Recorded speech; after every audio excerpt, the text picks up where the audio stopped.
one of the great days ever in civilization. Things that have been going on for hundreds of years and thousands of years. At least we're at a minimum very, very close, and I think we're beyond very close. And I want to thank Bibi for really getting in there and doing a job. We've worked well together, as we have with many other countries, both of us, with many other countries, which is the only way this whole situation gets solved. And I'm not just talking about Gaza. Gaza is one thing, but we're talking about much beyond Gaza. The whole deal, everything getting solved. It's called peace in the Middle East. So today is a historic day for peace, and Prime Minister Netanyahu and I have just concluded an important meeting on many vital issues, including Iran, trade, the expansion of the Abraham Accords, and most importantly, we discussed how to end the war in Gaza, but it's just a part of the bigger picture, which is peace in the Middle East, and let's call it eternal peace in the Middle East. So this is far more than anybody expected, but the level of support that I've had from the nations in the Middle East and surrounding Israel and neighbors of Israel, incredible. Every single one of them. This afternoon, after extensive consultation with our friends and partners throughout the region, I'm formally releasing our principles for peace, which people have really liked, I must say. And these are done not just routinely done, these are done with total consideration and working with the nations that we're talking about. All of these nations have made contributions to those suggestions. I want to thank the leaders of many Arab and Muslim nations for their tremendous support in developing the proposal, along with many of our allies in Europe. Europe has been very much involved, and as I was called by many of the European leaders, most of them saying, is this true? Are you really doing peace in the Middle East? This is the most incredible thing we have to get. A lot of people involved in this one. I also want to thank Prime Minister Netanyahu for agreeing to the plan and for trusting that if we work together, we can bring an end to the death and destruction that we've seen for so many years, decades, even centuries, and begin a new chapter of security, peace, and prosperity for the entire region. And I want to just say that my meetings and dialogue that we had with so many countries, Saudi Arabia as an example, the king is a phenomenal person. The Emir of Qatar, he's an incredible people. UAE, and that's MBZ and ABZ. We're totally involved. These are the people that we've been dealing with and who've been actually very much involved in this negotiation, giving us ideas, things they can live with, things they can't live with. Pretty complex. I mean, after 2,000, 3,000 years, whatever it is, I guess it's got to be a little complex, or it would have been done a long time ago. The King of Jordan was with us, as you know, in the United Nations. The President of Turkey, President Erdogan, is a friend of mine, a strong man, but a good man. President of Indonesia, somebody who's an amazing leader. Prabowo, he is an amazing leader and respected by everybody. He was in the room with us. We were together with most of these people that I'm mentioning. Others were by phone or the next day.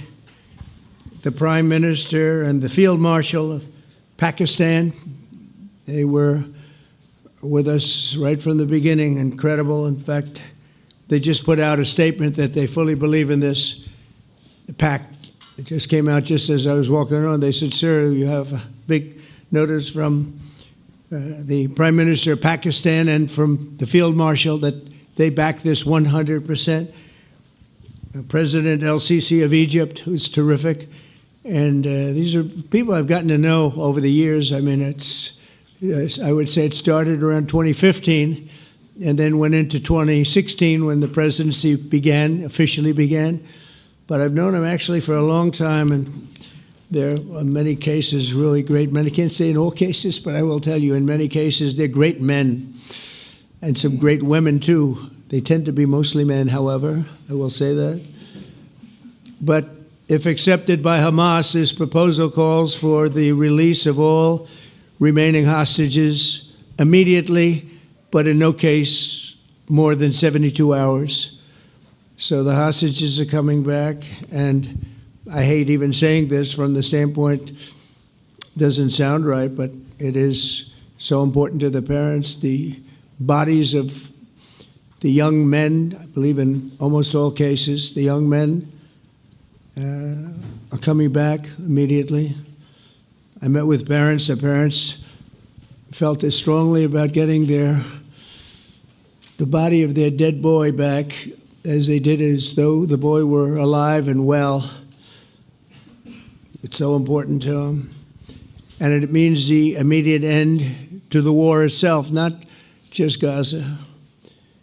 It's the war itself. Under the plan, Arab and Muslim countries have committed, and in writing in many cases, but I actually would take their word for it. The people I mentioned, I'd take their word for it, to demilitarize Gaza, and that's quickly. Decommission the military capabilities of Hamas and all other terror organizations. Do that immediately.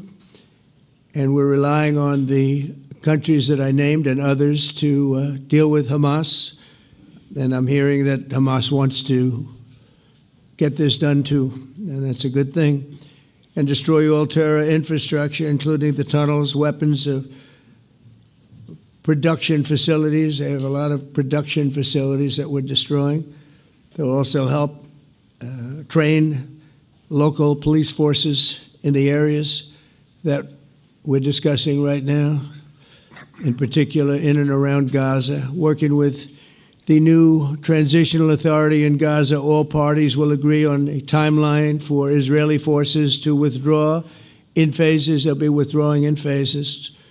No more shooting, hopefully, as progress is made toward achieving these goals. Arab and Muslim nations need to be allowed the chance to fulfill these commitments of dealing with Hamas. They have to deal with them because they were the one group that we have not dealt with. I haven't dealt with them. But the Arab countries are going to, and Muslim countries are going to be dealing with Hamas, and I believe they've already been there. I think they probably have an understanding, and they haven't maybe mentioned that, but I would imagine they do, otherwise they wouldn't have gone as far as they've gone. If they're unable to do so, then Israel would have the absolute right, and actually our full backing, the U.S. full backing. Marco's here, and a lot of our leaders are here, our great Vice President, Susie Wiles, Steve Witkoff, Jared Kushner. They've been so involved in this process. I don't think anybody else could have done it or even come close, but it's we're right there. We're right there. First time in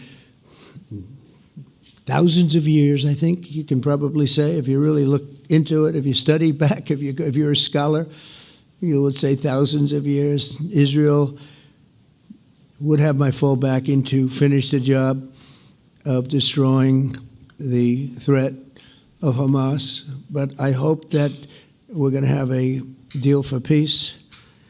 And if Hamas rejects the deal, which is always possible, they're the only one left. Everyone else has accepted it. But I have a feeling that we're going to have a positive answer. But if not, as you know, Bibi, you'd have our full backing to do what you would have to do.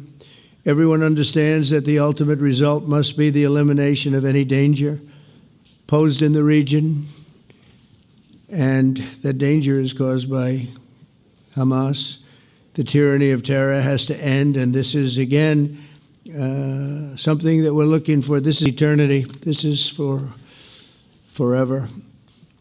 To ensure the success of this effort, my plan calls for the creation of a new international oversight body, the Board of Peace, we call it, the Board of Peace, sort of a beautiful name, the Board of Peace, which will be headed, not at my request, believe me, I'm very busy, but we have to make sure this works, the leaders of the Arab world and Israel and everybody involved asked me to do this, so it would be headed by a gentleman known as President Donald J. Trump of the United States. That's what I want, is some extra work to do, but it's so important that I'm willing to do it, and we'll do it right, and we're going to put leaders from other countries on, and leaders that are very distinguished leaders, and we'll have a board, and one of the people that wants to be on the board is the UK former Prime Minister, Tony Blair, good man, very good man, and some others, and they'll be named over the next few days, and it'll be quite the board. Working, everybody wants to be on it now. I don't know if that had anything to do. They named me and everybody else wanted to be on it. I guess they figure, well, he's a soft touch. He'll be easy to deal with. Working with the World Bank and others, it will be responsible for recruiting and training a new government that will be made up of Palestinians along with highly qualified experts from all around the world. Hamas and other terrorist factions will play no role in the board, but they'll play no role in the governance of Gaza at all, directly or indirectly. As you know, thousands of Hamas leaders have been killed and soldiers have been killed. And we can never forget October 7th, but thousands have paid the price for that. And now it's time to get our hostages back and get back to trying to build something that's really great and very important. In our meeting today, Prime Minister Netanyahu was very clear about his opposition to a Palestinian state. And he continuously mentions October 7th, and I understand that. Most people do. And I understand and respect his position on many things, but what he's doing today is so good for Israel. I notice that they have large crowds gathering in Israel all the time, and they have my name up. They like me for whatever reason, maybe I don't know, but they do like me. But they say two things: please get the hostages back, and please end the war. They've had it. It's had it. So I think it's a very popular thing you do, because he's a warrior. He doesn't know about getting back to a normal way of life, but he is a warrior, and Israel's lucky to have him. But now the people want to get back to peace. They want to get back to normalization in a true sense. Several countries have foolishly recognized the Palestinian state. As you know, some of our European friends, allies, good people, but they're really, I think, doing that because they're very tired of what's going on for so many decades. They've been presidents and prime ministers for years, and during this time, having to do with the Middle East, all they're doing is talking about the same thing over and over. They want to see it get back. And nobody wants that more than me, or I believe Bibi too. But the people of Israel want it. They really want it. They want the hostages back. That includes the probably 32 bodies that we're talking about, 20 people that are living, 32 or so people that are dead, and they want to have peace. So let us not forget how we got here. Hamas was elected by the Palestinian people. Israel withdrew from Gaza thinking they would live in peace. Remember that a long time ago? They withdrew. They said, you take it. This is our contribution to peace. But that didn't work out. That didn't work out. It was the opposite of peace. They pulled away. They let them have it. And I never forgot that, because I said, that doesn't sound like a good deal to me. As a real estate person, I mean, they gave up the ocean, right? Ron, they gave up the ocean. They said, who would do this deal? And it still didn't work out. They were very generous, actually. And they gave up the most magnificent piece of land in many ways in the Middle East. And they said, all we want to do now is have peace. And that request was not honored. Instead of building a better life for the Palestinians, Hamas diverted resources to build over 400 miles of tunnels and terror infrastructure, rocket production facilities, and hid their military command posts and launch sites in hospitals, schools, and mosques. So if you went after them, you'd be after them, and you wouldn't even realize you ended up knocking out a hospital or school or a mosque. A terrible thing, terrible, terrible way to have to fight. No fight is good, but that's a real bad one. So there are many Palestinians who wish to live in peace. Many. I've seen so many of them. And they have support.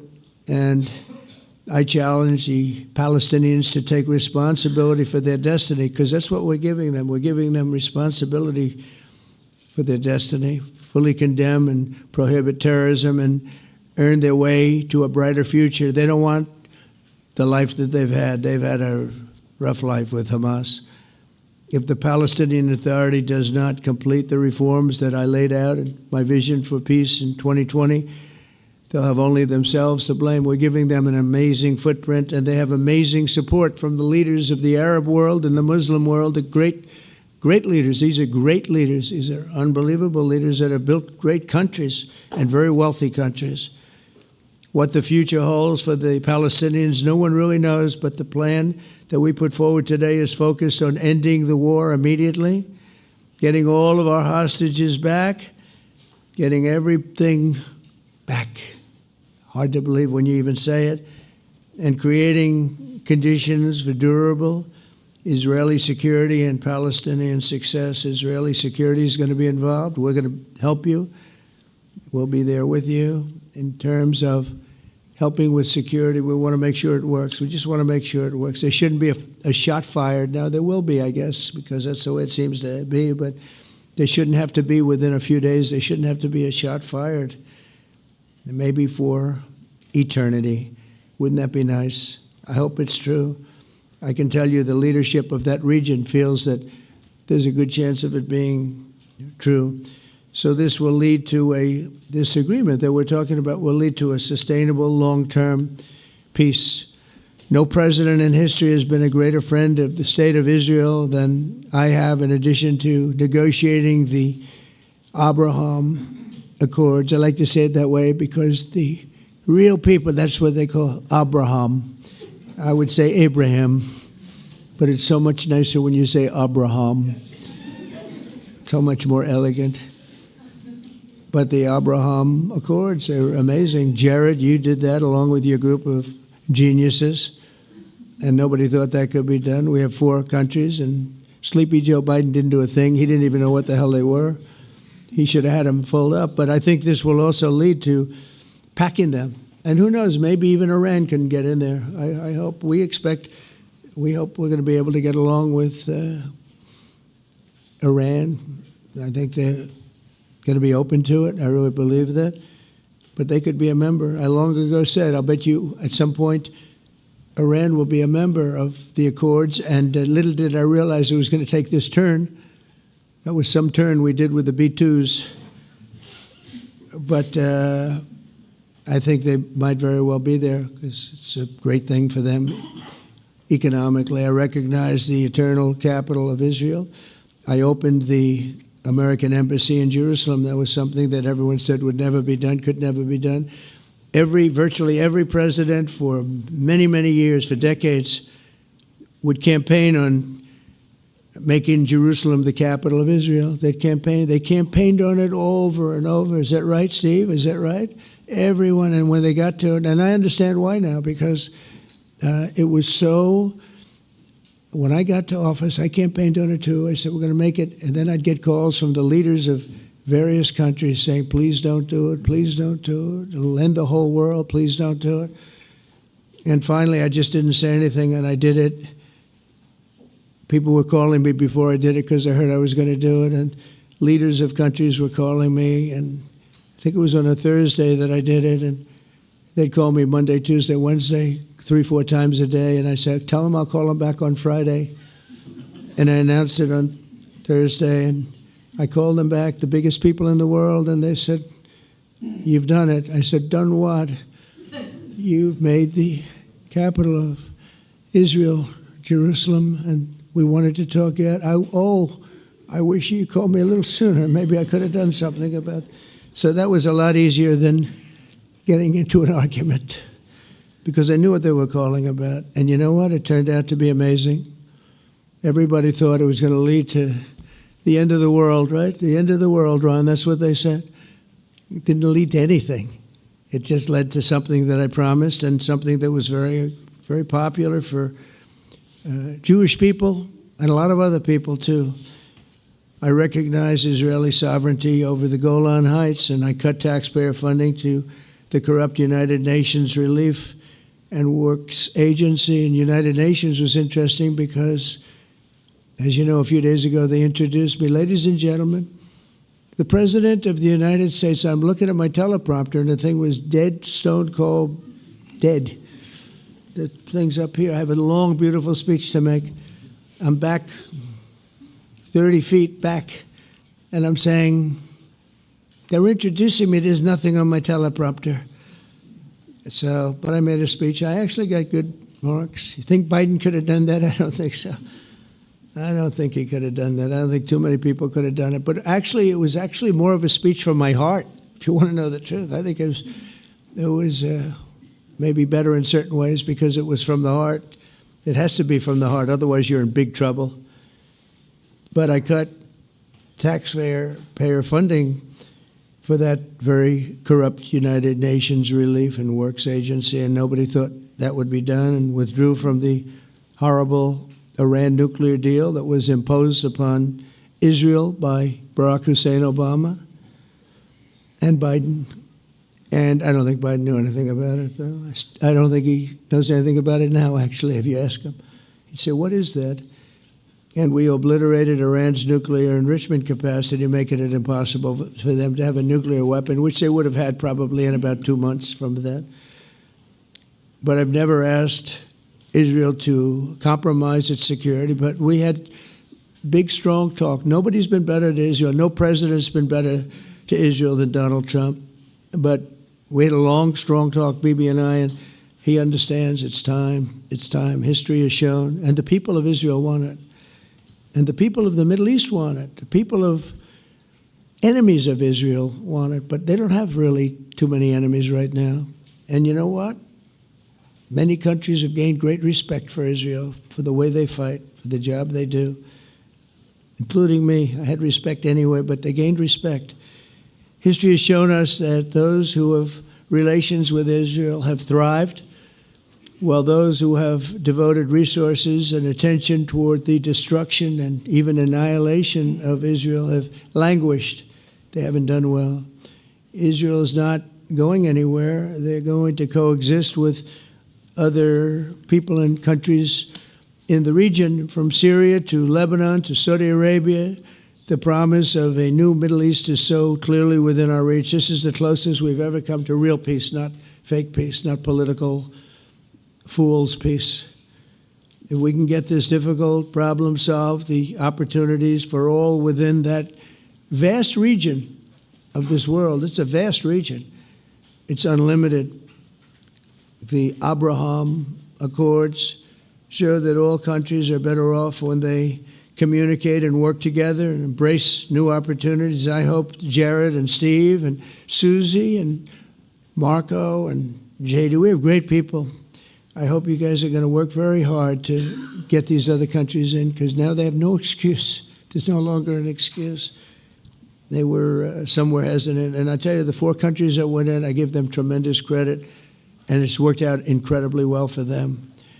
In the same spirit, I'm pleased to report that earlier today, we took another important step toward greater understanding in the region. A short time ago, we had a historic phone call in the Oval Office with Prime Minister Tani, who's really a great person. So we had a great talk, and I was on the phone, and Bibi was talking. Prime Minister Al-Thani was of Qatar. They really had a heart-to-heart conversation. It was a great conversation, I thought. It was productive. It was everything that you need to have something turn out to be successful. And I want to thank Bibi, and I want to thank the Prime Minister. It was fantastic. We agreed to launch a formal trilateral mechanism between Israel, Qatar, and the United States to begin a dialogue to enhance mutual security, correct misperceptions, and avoid future misgivings. And I want to thank Qatar, its leadership, and the Emir. He's a fantastic person. I think, I'm going to be his public relations man, because I know him differently than a lot of people know him. But he wants peace. He wants to see peace. and its people, and they really acknowledge the critical role that they've played as mediator. And again, we're not quite finished. We have to get Hamas, but I think they're going to be able to do that. So now it's time for Hamas to accept the terms of the plan that we've put forward today. And again, this is a different Hamas than we were dealing with, because I guess over 20,000 have been killed. Their leadership has been killed 3 times over. So you're really dealing with different people than we've been dealing with over the last 4 years, 5 years. Everyone has done their part and come to the table in good faith. Our Arab and Muslim partners are fully prepared to step up and fulfill their commitments for the benefit of the people of Gaza and the entire region. They're willing to step up and do a lot. They really are. There are a lot of good people involved. Everybody who wants to see an end to the violence and destruction should be united in calling for Hamas to accept the extremely fair proposal, so that we can end the war and get us back our hostages right now and have everlasting peace. And I look forward to having relationships with everyone. As the chairman of the board, I'll be involved, and we'll have meetings with some very smart people that'll be working over there to make sure that we haven't just been wasting time with an agreement that doesn't get done. The task of building peace will not be easy. There are some of the hardest problems in the world to solve, and that's why it's been going on for so many centuries. But too many lives are at stake not to try, and this is more than a try. I mean, I think this is something that gets done when you have virtually every country, and these are powerful, powerful countries that have a lot of money, and the money can make things happen. A lot of countries try, and they don't have any money. These are very rich countries that can make things happen. So together we'll forge a much safer and more hopeful future for everybody, including Israel. And I want to thank Prime Minister Netanyahu for his partnership. And I want to thank all of the leaders, the kings and the emirs and the presidents and prime ministers, people I mentioned. And they've been absolutely fantastic to work with. And it's just happened very quickly. It's happened from a couple of weeks before I had a couple of meetings, but a couple of weeks before we went to the United Nations, and we had some incredible meetings. It all came to place. It all took place, and everybody wanted to be a part of it. I don't have anybody that's saying we don't want anything to do with it. It's just the opposite.